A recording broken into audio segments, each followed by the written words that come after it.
Hey, so this is Bernie Sanders Drops Out of the Presidential Bid by Dylan Burton.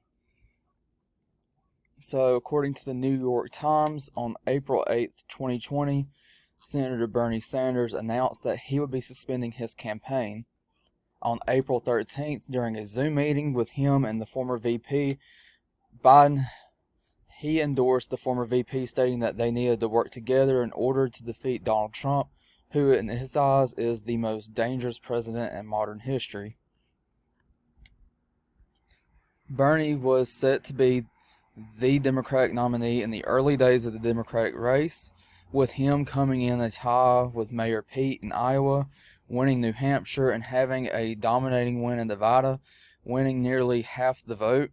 However, after Biden had a giant win in South Carolina, many of the other moderates decided to drop out, including Mayor Pete and Amy Klobuchar, with both endorsing Biden along with Beto O'Rourke. The race had a giant shift.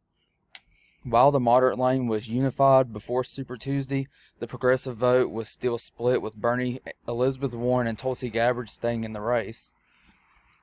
With this happening, this caused Bernie to go on a losing streak, only winning 4 of the 15 primaries on Super Tuesday and losing most of the primaries after that. What will Bernie Sanders' legacy be? Bernie brought forward many new ideas that had not been pushed on in the past, such as issues like Medicare for all, free college, and raising the minimum wage to $15 an hour. Many people referred to Bernie as the socialist or even communist candidate. However, in socialism is characterized by the government ownership and management of basic, that is, means of production, or the property of the state, not individuals. Communism, described as the purest form of socialism, is where the government is the sole owner of the systems of production. Capitalism is an economic system based on the competition of the free market, whereas what Bernie believes in is democratic socialism. It's what many of the countries in Europe has.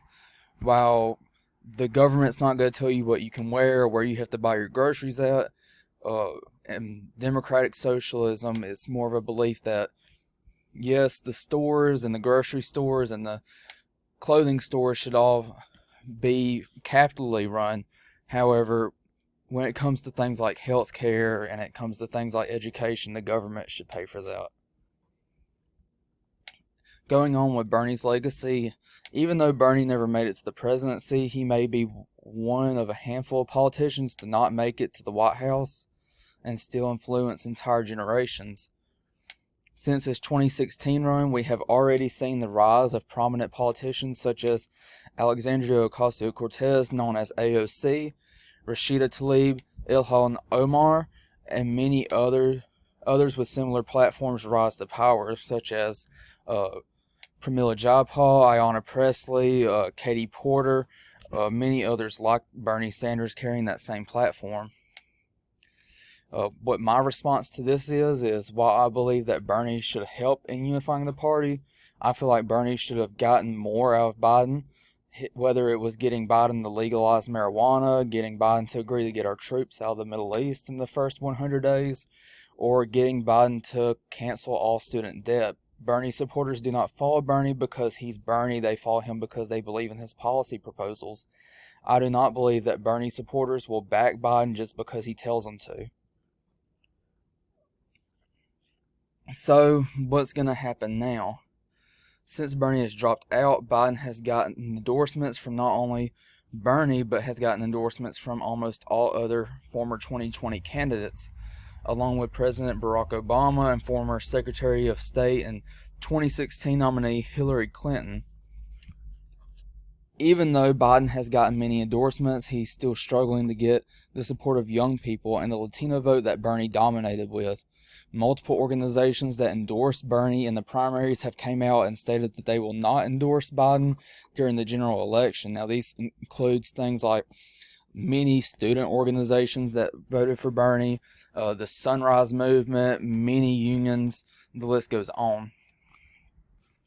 So on unifying the party, while Joe Biden has tried to get the support of young voters, he doesn't seem to be getting to them enough. Joe Biden has promised to lower Medicare from 65 to 60. However, many of his supporters felt like this was almost an insult to them, being that almost none of his supporters would even benefit from this. Not only that, but Hillary Clinton lowered the age to 50 during her 2016 run, so we're almost going in reverse where we need to be. Joe Biden has also promised to make college free for people in low-income families. So now we have Trump versus Biden.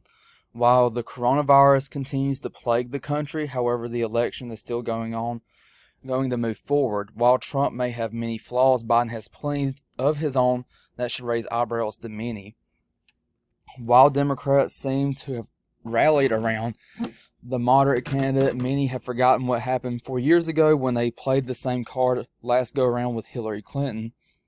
Not only that, but many people have pointed out that Biden has struggled to maintain sentences during interviews, many believing he is in serious cognitive decline. Not only that, but Biden has an abysmal record when it comes to his past, whether it was trying to cut Social Security multiple occasions, supporting the Iraq War, supporting NAFTA, pushing for TPP, supporting the Defense Against Gay Marriage Act, lying about marching in the Civil Rights era, lying about getting arrested, trying to see Nelson Mandela, and helping write the 1994 crime bill. Not only that, but every day there is more and more evidence that supports Tara Reade's sexual assault allegation against Joe Biden during the 1990s. So what do you guys think? Do you think that Bernie should have dropped out, or do you think he should have carried it to the convention? Do you think Joe Biden can unify the party, and do you think Joe Biden can beat Trump? Thank you.